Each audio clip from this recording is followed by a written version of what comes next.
Good afternoon. Welcome to the fourth session under Block 1 under PPA-M003. Today we are going to talk about the product portfolio analysis, which is another very important aspect in the product management system. Product portfolio analysis is one of the most important framework as far as the strategic decisions of a company is concerned. Unless the entire product portfolio is considered explicitly, decisions cannot be taken, or rather we can say we can arrive at suboptimal results or decisions which result in some kind of a problem. So it becomes imperative that in the product portfolio analysis, we look into various indicators like the profitability, the growth potential, the market acceptability, as well as the risks involved in the investments that firms need to take in terms of bringing in new products, making them more viable in the marketplace, as well as looking into sometimes even weeding out the weak products from the portfolio. So to this session, we are going to look at the various matrices which govern the entire process of the product portfolio analysis. But before we do that, we have to take care of three critical decisions that the product portfolio analysis envisages. One is the trend of the business that we are considering for analysis, whether it is at a corporate level, whether it is at an SBU, that is a strategic business unit level, or the firm level, product units, product line level, or product level, and so on and so forth. The second critical decision is with respect to what is the definition of the served market. It may so happen that we are active, the firm is active in a particular market, which could be the part of a total market which is being served today. So what is its implications, and tomorrow if that served market goes through change, what we need to do, look at for understanding the product portfolio. Last but not the least is the time period of analysis. Now, this is the dilemma most of the analysts, product managers, when they're looking at the strategies, grapple with is what is the time frame that they should look into for analyzing the product portfolio analysis. Of course, we do have historical data to substantiate the performance of a product to go ahead. But having said that, there can be certain assumptions in certain contexts which may not be practically possible in terms of the forecast during the decision making period, or there could be some historical data which cannot predict certain upheavals in the marketplace, like something which happened during the COVID times. So one has to understand the contextual issues as well as the time factor while we are going for the portfolio analysis. Now, the purpose of the product portfolio analysis is to basically, it's a very simple one, how to allocate resources so that you get the best results out of the market. And of course, this gets into the strategic decisions of a business, because you're looking into your business future. The future of the business is dictated by the portfolio analysis that you need to do. Many different approaches have evolved over the years, which has basically the common objective how to look into an expanded portfolio of products, how to make your product portfolio stand strong, robust, successful, as well as deliver the goods in terms of profitability. So we have to look into those parameters as we are going for the product portfolio analysis. Let's look at the kind of logic that is underlying the portfolio approach. Well, it is based on certain philosophies. So let's look at them. One is definitely the opportunity for the product of the market. Obviously, you know, the opportunities is not consistent across the market or for all the products. It differs according to the market conditions, the competition, the attractiveness of that particular area, and of course, we look into the competitive strengths. The product, if you have a good product, it also brings in a lot of competitive strengths and what kind of opportunities that are there. Here, when we talk in terms of the competitive strengths, we are looking at the capacities or that the individual organizations need to have in order to make the corrective investment decisions into the product portfolio. In resource allocation, the third point is the resource allocation decisions. You have to understand the profitability and the growth part of the product very, very critically. Out of which, I mean, without which obviously the strategic decisions cannot be explicitly taken. Next, we should look at the objectives, which would be the objectives of the companies which we are dealing with, as to what are their plans, future plans, and how do you look at the emerging opportunities for their products, and as well as the competitive space, and how are the players coming up, and what is your own competitive strength in those products which you are trying to bring in. So that is another logic that has to be understood while undertaking the portfolio approach. Based on the corporate and the individual product objectives, resources can be looked into for allocation. Well, it's not a very straightforward process. It involves a lot of interactions among the various sources of that we look into for getting the right decision. Next, we look into the types of tools that we use for carrying out the resource allocation analysis for understanding by looking at the product portfolio.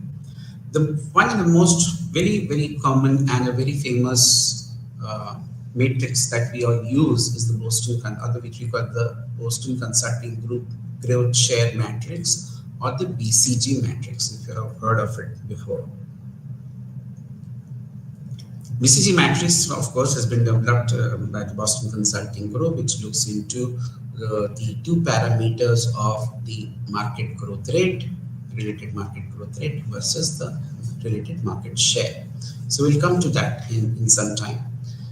We'll also be looking at the GE McKinsey matrix, which has been again developed by the GE in conjunction with McKinsey to understand the dynamics of whether one should be investing in certain markets, looking into the products which are there in terms of two parameters of industry attractiveness and the competitiveness of the firm.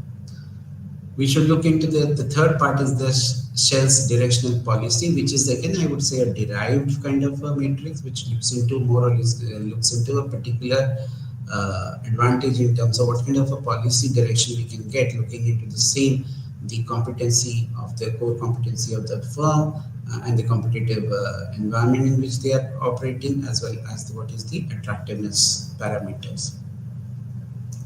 Strategic Planning Institute model, which is also known as the PIMS model, which basically talks about what is the impact of the profit on the marketing strategy, depending upon the profit that accrues from various products which are there in the markets, depending upon the competitive space as well as the attractiveness. The only thing is that we build in a lot of regression, a lot of quantitative techniques to assess, to come to a conclusion as to what is the scenario for the analysis of the product portfolio. Fifth one we'll look at is the Arthur D. Little Companies matrix, which is also known as the ADL matrix, which again looks at these parameters which we have already talked in terms of the life cycle stages of a product, like the embryonic growth and mature, which you have already done in product life cycle, and then how the business strength of a firm should be aligned to that, and what kind of opportunities or what kind of choices can come up as a part to go ahead or to hold or to stop any kind of investments in order to get a decent return from the market. Last, we'll be looking at the Hoffer's product market evolution matrix, which is basically again looking into how across when the product is evolved and what is their competitive position across the various level of PLC.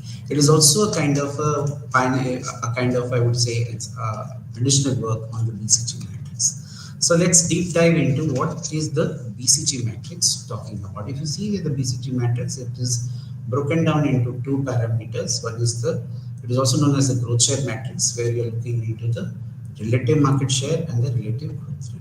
When we talk about the relative market share, it is on the assumption that the relative competitive position of the company would determine the rate at which the business generates cash. So we'll have to understand that the ability of the firm to generate cash in their competitive sphere.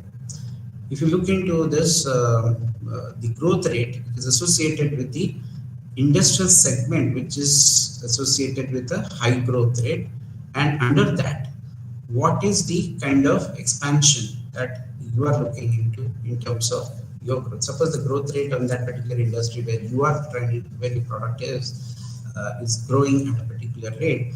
So we need to we can factor that into our decisions, that whether we should be looking at any investment opportunities there or not. So given these parameters, the business activities are aligned. On the vertical axis, you have something called the market growth rate, and the horizontal we have the relative market share. We look into two extremes of the scale, that's a high or a low, and it is calibrated according to the middle line is, let's say, that is the midpoint, and if you see on the other side, it would be on the when the growth rate falls, it is on the negative. As the growth rate increases, it's on the positive. So as you can see, there are four quadrants which are indicated in the BCG matrix, which is based on this. As you can see, we have shown it in form of symbols out here, but I will just run down that, which is basically the question mark. As you can see in the red here, the question mark is called where the relative market share is low and relative growth rate is high. This is mostly for new products which are likely to come up, new prospective products which are there. It gives a scope for you to get into the market. It is called a problem child, ideally, because we do not know what kind of a trajectory it can take in future. So there are certain things which are associated with it that you do not, there is a unpredictability associated with this particular stage of question marks, and but there is a potential because the growth rate is very high. The relative market share being low could be because of either the firm's competitiveness in those markets could be less because they are either into the market now, or they have not explored the possibilities to expand the market conditions. Going into the other stage, as the firm, as the product starts going well, it may start increasing their market share in terms of their competitors. They will have better share, and it starts growing, and it may enter something called the star quadrant. The star quadrant perhaps is the most desirable among all the quadrants, as you can see, because it has got a high market share and a high growth rate. What does that mean is that in that space, it's a market which is growing, and your market share is also growing depending upon how you are taking decisions to reach out to your customers through your marketing strategies, which help you to reach out to more and more people vis-a-vis your competitors. Hence, you have a star. Now, going to the third one, which is called the cash cow. This is a business where you have relatively low market share, or I would say the highest market share, sorry, high market share, but the growth rates starts, I would not say it is low, but it starts falling. And you will find that in certain markets, if you have a very high market share, but the growth rate is low, initially you may get a lot of money. It will be a cash generating situation. So that's what is called a cash cow. And obviously, but it will not be the story going forward if you stay in this product for a longer period of time, because it is eventually might lose out on the market growth rate, because the market share might drop because of the falling growth rate. As you can see, the growth rate fall is low. So somewhere down the line, it talks about that the product is not clicking or is not able to resonate with the consumers, as a result of which the revenues are not coming. And but the market share is high because whatever sales are coming, it's only generating profits. So it is high. So it is some people also look into that, having a certain amount of cash cow. Now the money that you make here is often used to fund other reorganization within the portfolio. Uh, it is because mostly cash cows are very strong brands, but then slowly they might lose in the marketplace. So there has to be something intervention required. A strategic decision has to be taken here. Going to the dog stage, the dog basically looks into, as you can see, it has got low market usage as well as low in market share. Not a very desirable position to find your products in that segment, because it indicates that the product is not only losing market share but is also not finding enough competition, or even the market growth rate is also not there. So some products may find themselves got napping into this when, for example, in the technology space, some products may be considered to be obsolete. So during that period of time, what do you do? Would you have it in a portfolio? Most of the time, what happens, there are decisions, as I told you, these analyses are done to take decisions. So mostly if you have products in the dogs page or in this quadrant, possibilities are there that the product lines or the products may be weeded out or may be discontinued in the marketplace.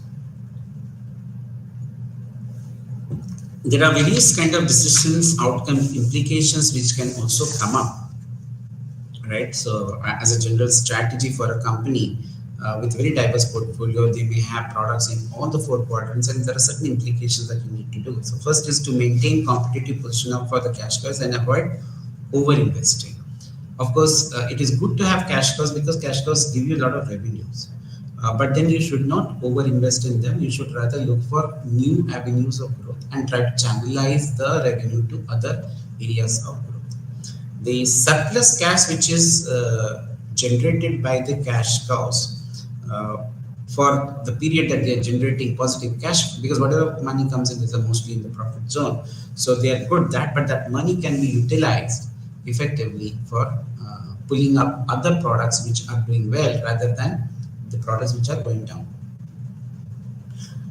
You can also look into the funds from cash cows can also be channelized to the problem child, because the problem child stage, if you've seen, and I told you, are the ones which have got unpredictability associated in future. So if the funds are allocated to the question mark, it can help them pick up in the marketplace. So it works as a kind of benefit to look at the resurgence or making your question marks do better in the marketplace, because the growth rate is high, so they have a potential to grow. The other implication is that, as I told you, that as the market slides down and the market share drops, you may have products in the dog stage. So there are two ways of looking at it. Either you can continue with them or you can take them out of the equation. If you want to continue, you need to revamp it, you need to bring out changes. But I will give you an example of a brand called Bernal.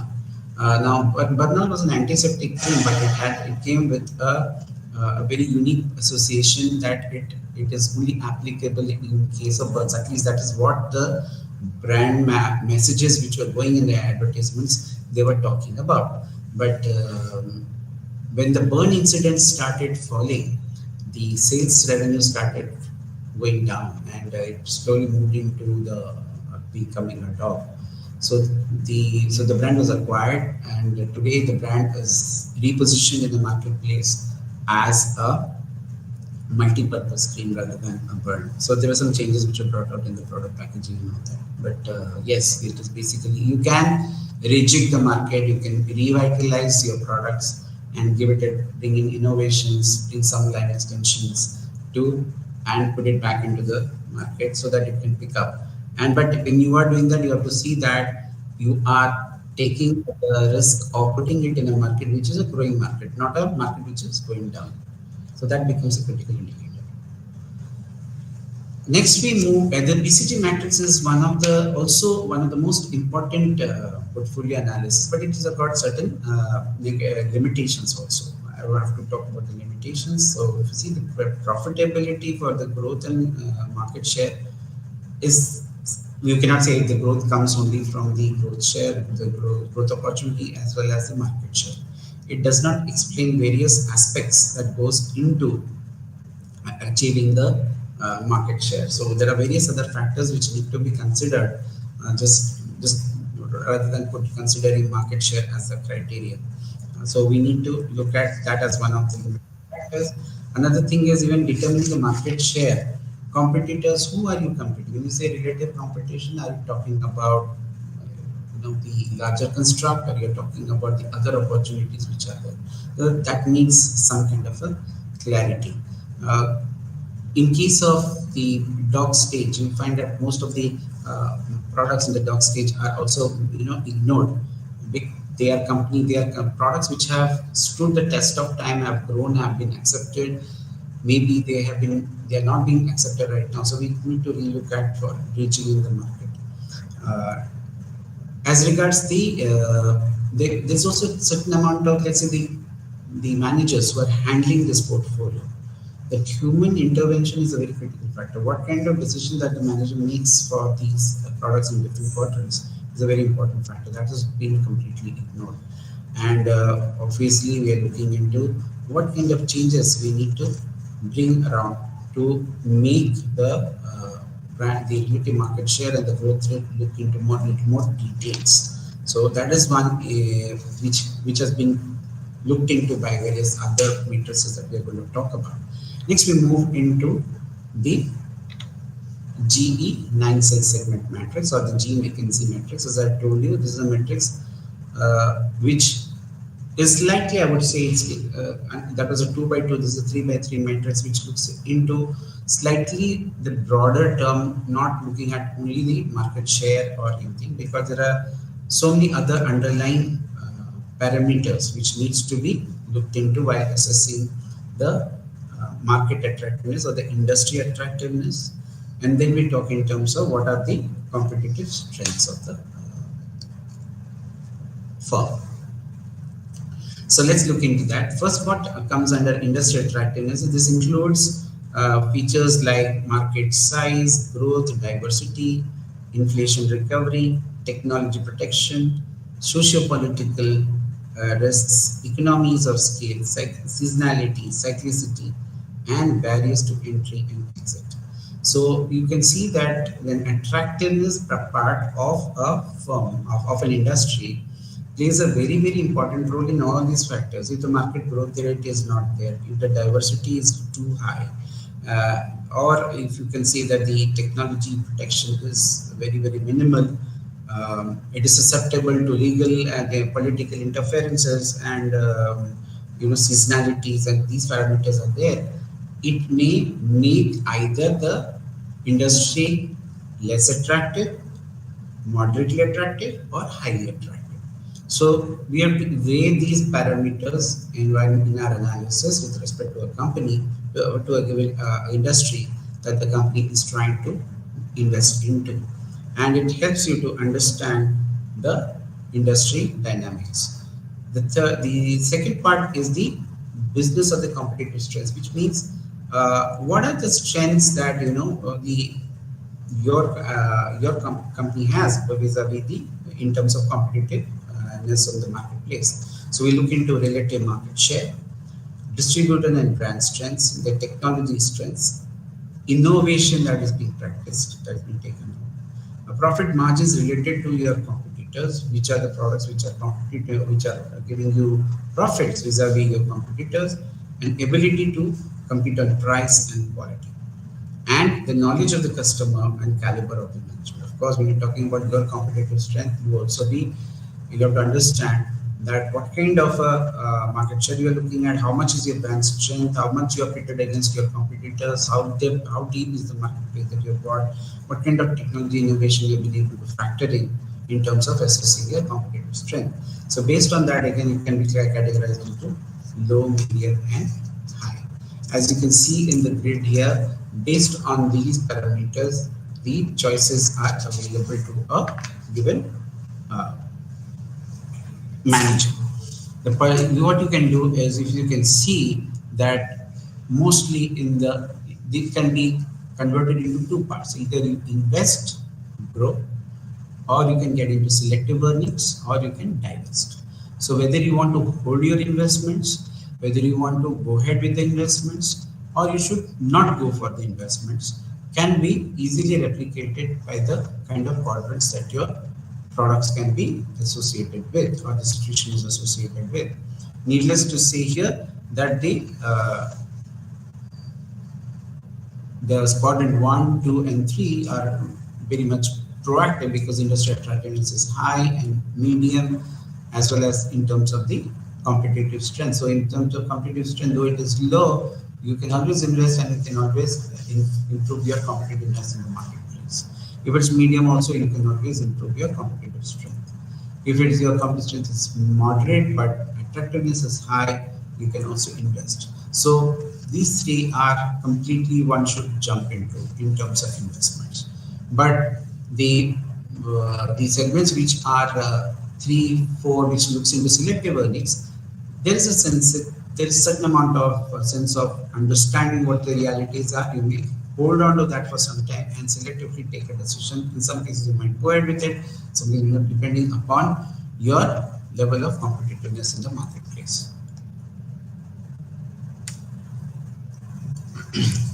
In case of your the no-go, obviously you can divest or you can harvest whatever is there and can come back.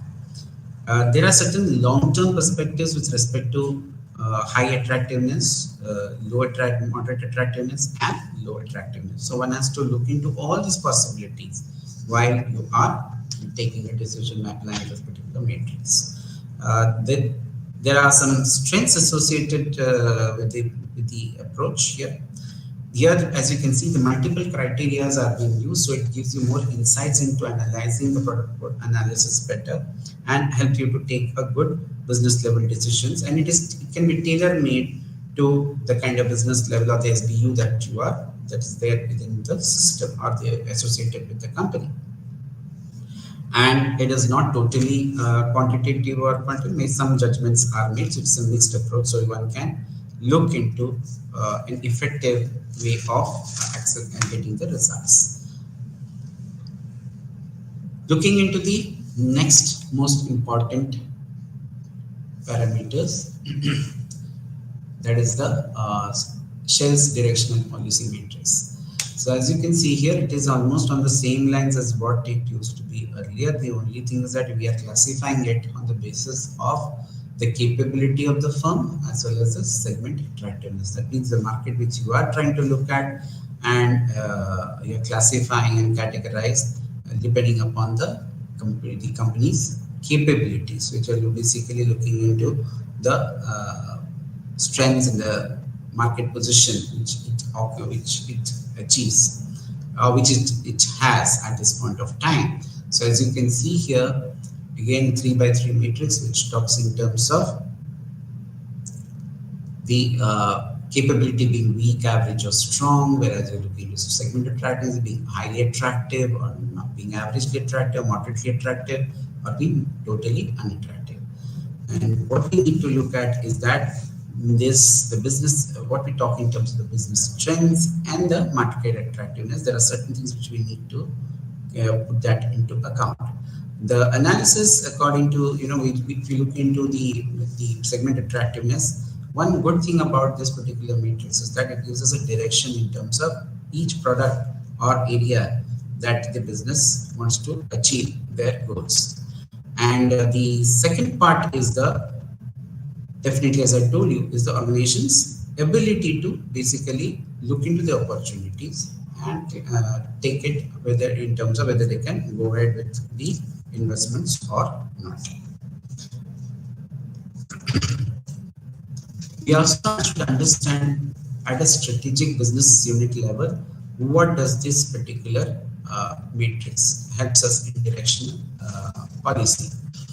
So if you look at the strategic business unit, what is a strategic business? They have some common segments and competitors. So they cater to the market exclusively. They have their own way of running the system. Like for example, within the Tata's, if TCS is looking into the software market for developing software, so they have a unique, very cut out very differently from the Tata. Yes, they align according to the Tata philosophy, the mission, but obviously as an SBU, it is their market, it is their environment in which they work, and they grow, they invest into that by looking into the possibilities or attractiveness of that particular space.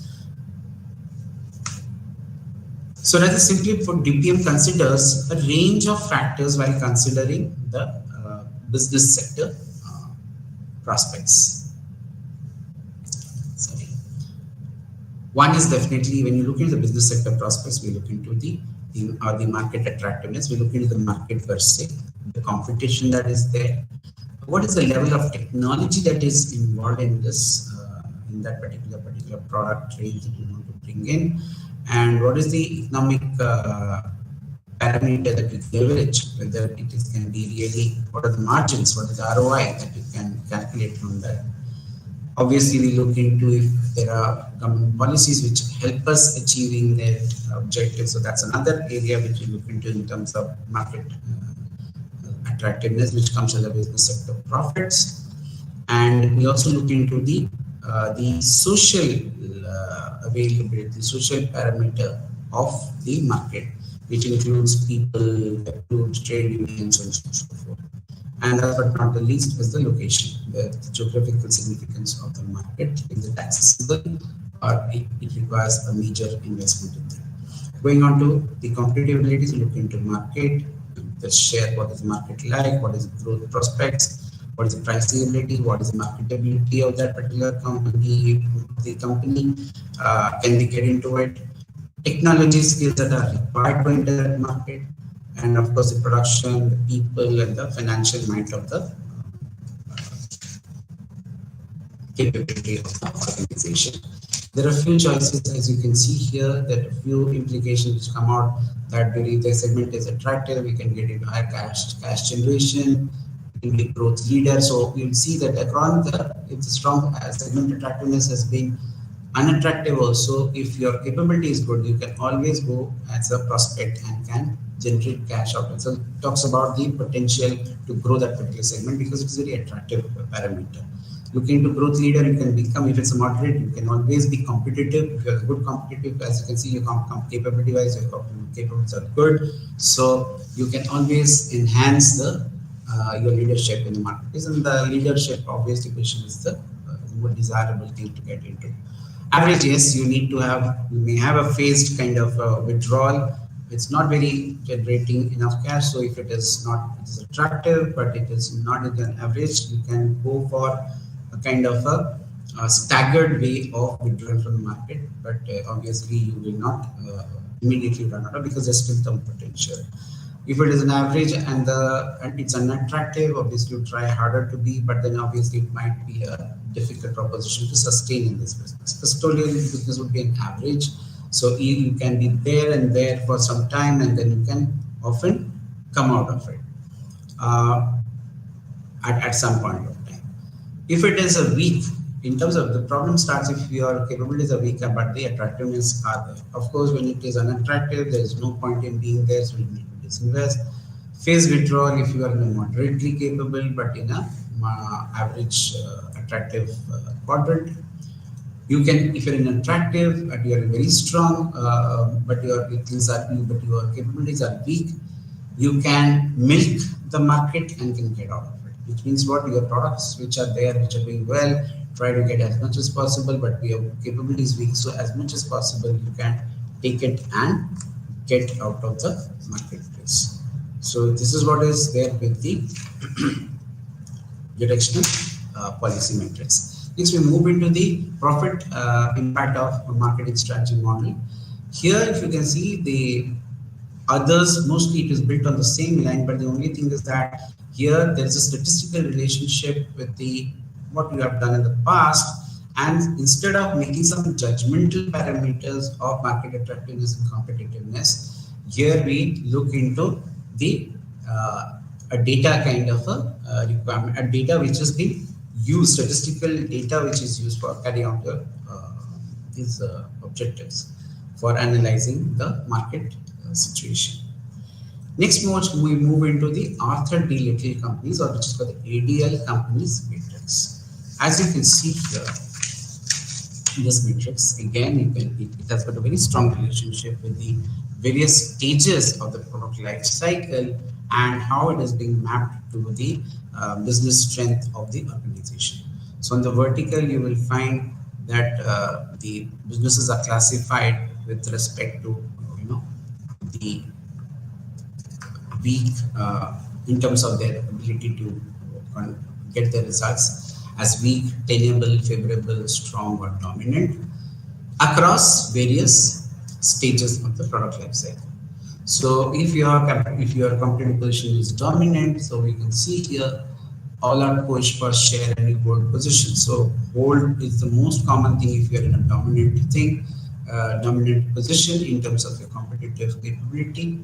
If you are strong, then also you improve your position to maximize that return from the marketplace at different stages.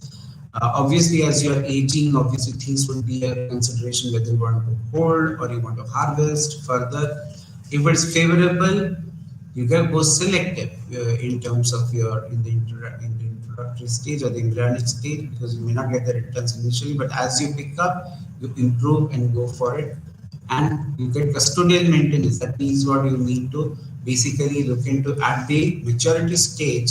If your competitive positions are favorable and you are fairly competitive, what you can do is you can find some niche and try to protect it. Some areas may not be detrimental to you. You may get out of it. The last, in the aging phase, obviously in favorable thing, you can harvest and continue to go for a phased withdrawal from the market, because coming beyond the aging process, things might go out of and your favorableness may not last long. So you can go for a selective withdrawal process. Going to the tenable part, when you're looking at the tenable part, we are looking into selective, becoming very selective across all because you do not know how your competitive position may work out. So you may consider being very selective to be in that space. You may go in for a niche market, you may not go for the whole market, go for the niche and fail and slowly phase it out of the market. If you're in a week, obviously in the running you are out, there's no doubt about it. But in the growth stage, if the products are there, you can always think of making a turnaround. You can take some revitalization strategies and can work it out.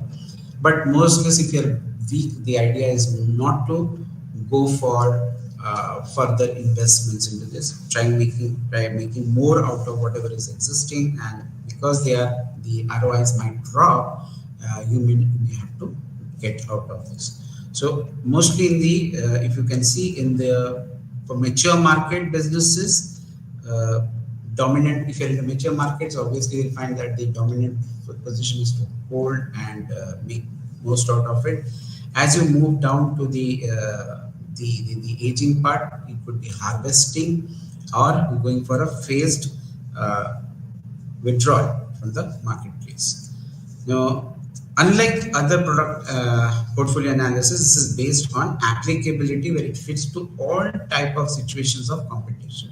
So if you can see the 5 stages which have been given of competitive position, it gives you a certain amount of flair as to what kind of options are available to you in terms of your competitiveness in the marketplace, and it is more applicable in the marketplace. It is one of the ways, obviously, where it requires an amount of adaptability to the market conditions. So there is a lot of qualitative analytical analysis that needs to be done before we get into applying it in the real sense. Another weakness is with this is that there's a high level difficulty in terms of objective evaluation, because we need to have a clarity and in terms of what is the objectives at different stages of the industry life cycle stage.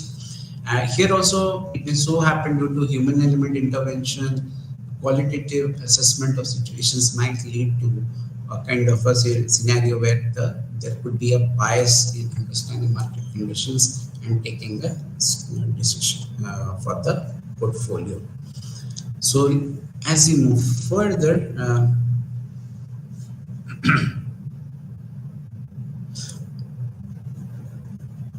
One of the key factors which I forgot to tell you about in terms of the ADL is that it's a far more clearer and more diversified. It gives you more opportunities to look at your competitive strength because of these higher level of competitive positions that you have identified, to give you what kind of possible solutions you can have. So that is something very good. So it helps you to take decisions which can be spread across all your product your product categories, and help them to stay and harvest or go for investment decisions. So it is more holistic, I would say, in terms of your applicability. Next, we move into the half a product market evolution matrix. Now, this model is a evaluation of the product life cycle, which we have done in past sessions, and also evolution of the market in terms of the competitive positions. So it has something like some 15 cell matrices which are based on two bases. As you can see here, the first one is the product and the market development, growth, shakeout, maturity, and decline, which are the various stages of the PLC, as you can see.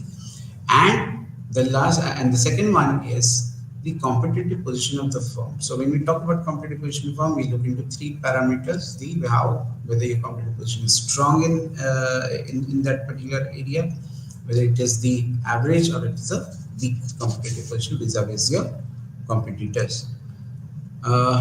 As you can see here, we look into the various here A, B, C, as you can see, are represented as the various SBUs.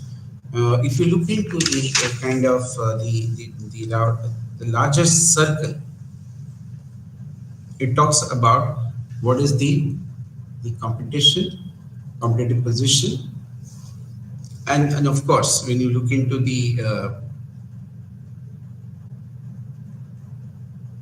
it represents, of course, and there are pie wedges. You can see those dark wedges which are there, which represent the market share of the business unit, whereas the circle represents the total industry. So it gives you a comparative figure as to where you stand in terms of your competitive position. So you can see wherever the wedges are high, you will find that the chances of your when you are in a competitive position being either strong or average. Now again, that is juxtaposed against the various industry stage with your product life cycle goes through. As you can see, from the development to growth to shakeout to maturity to saturation and decline.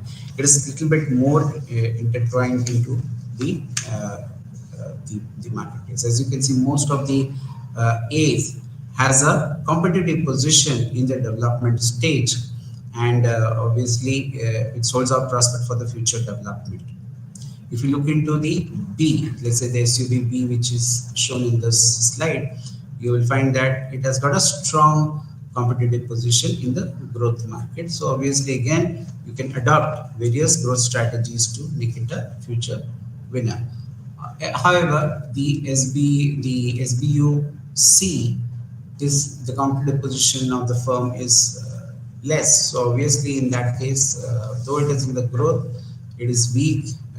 You can look into a careful formulation of marketing strategies to be more competitive, given that you can there is a possibility of, because it's in the growth phase, so there is a chance that if you invest effectively, it can come up, but that depends on how competitively your resources are allocated, how your resources are being allocated.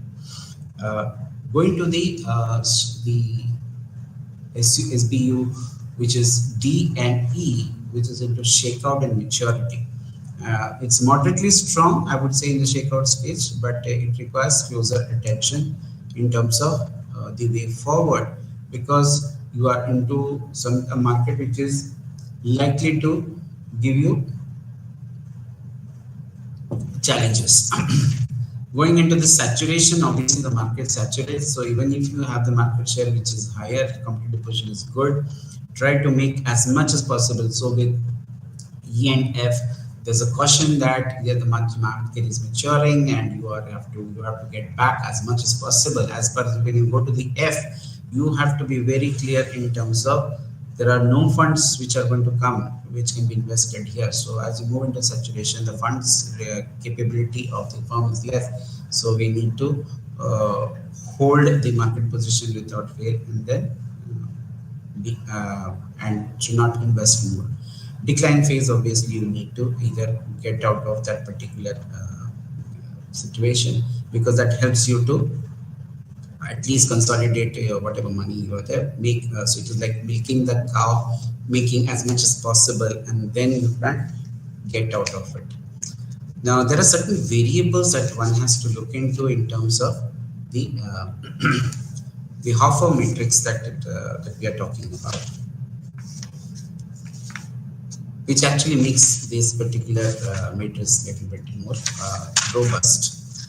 Um, if you look into the variable A, one which you talk about variables are like market and consumer behavior variables like the buyer needs, purchase frequency, buyer orientation, market segmentation, things which you have learned in marketing becomes very, very critical while you are using this particular matrix, because these are built into the system while you are looking into the investment decisions. The industry structure is the next variable, where you look into the uniqueness of your product, the distribution cost, the technology, what kind of products, what are the barriers to entry, what has been the experience curve. These are the few things which we consider under the industry structure variables, and also the degree of product differentiation. The third variable which we normally look into from the competitive variable are like degree of specialization within the industry, degree of seller concentration, and the degree of capacity utilization and aggressiveness of the competition. So from the competitive scenario, it is looking to every possible angle. If you're looking into a supplier variable, we're looking at the degree of supplier, what is the intensity, what's the bargaining power there, and what are the changes available in the raw materials. This has been factored in to assess your competitive position. The other variables which you look into is a broader environment, which is very, very consistent with today's philosophy that, okay, how sensitive are your products in terms of the looking into the environmental variables, which are like the what is the age-wise distribution of the population, what are the life cycle changes that are taking place, what is the kind of productivity or the consumption patterns which are happening, and how's the product, what are the interest rates, what is the money supply to the equation. That helps you to understand whether if you go out for investment also, will you be able to generate revenue, let's say through an IPO, for example. If you want to expand, would you like to get it, will you get a support.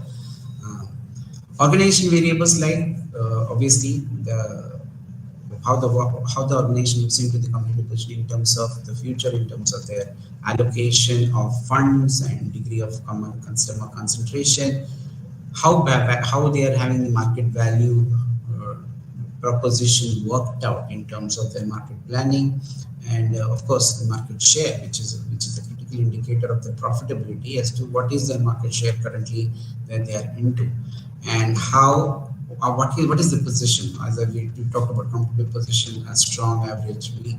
We say that where is the intensity? Are they very strong on product? Are they strong on, even if you have a product, if you are very strong on communications, if you are into distribution might, you can make things better than your competitor. As a result, you can make better returns to your objectives. And of course, if you have a good robust R&D, it also beefs up the quality of your products that you want to bring it into the portfolio. So these are the few things which looks into the robustness of this particular matrix.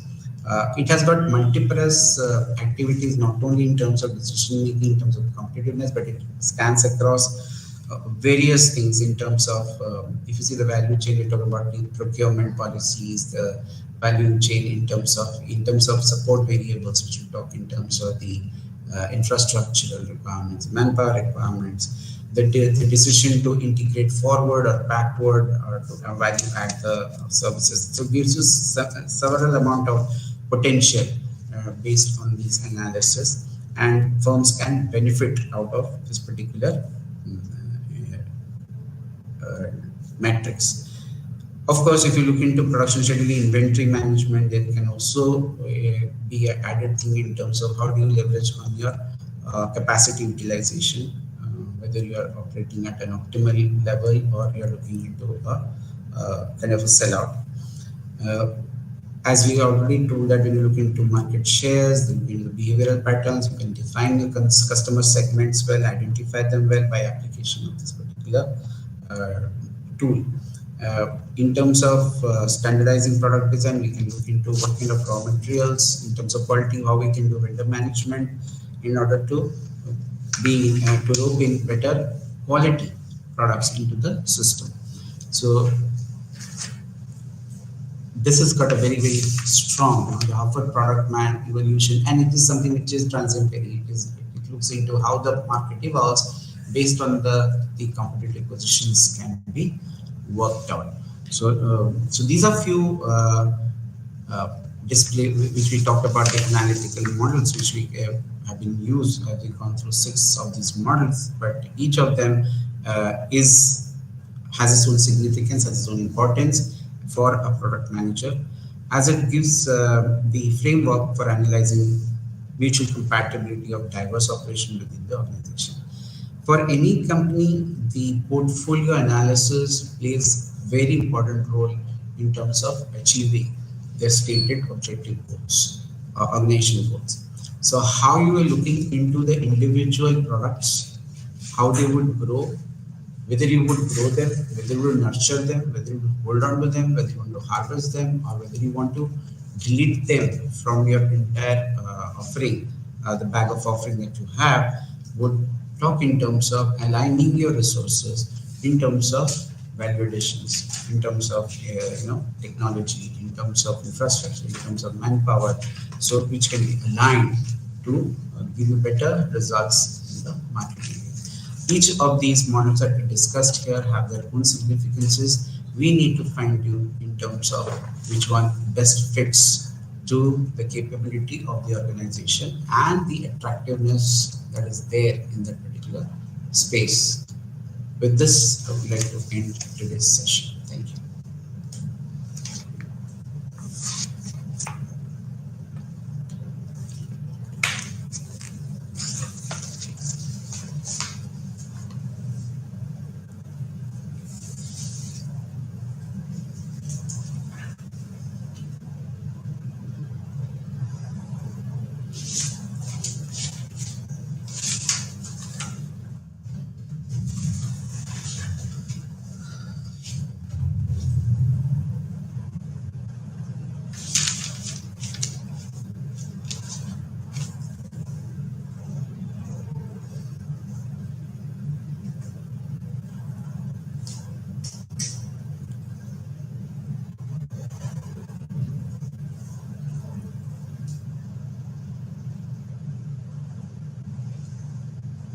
Sorry.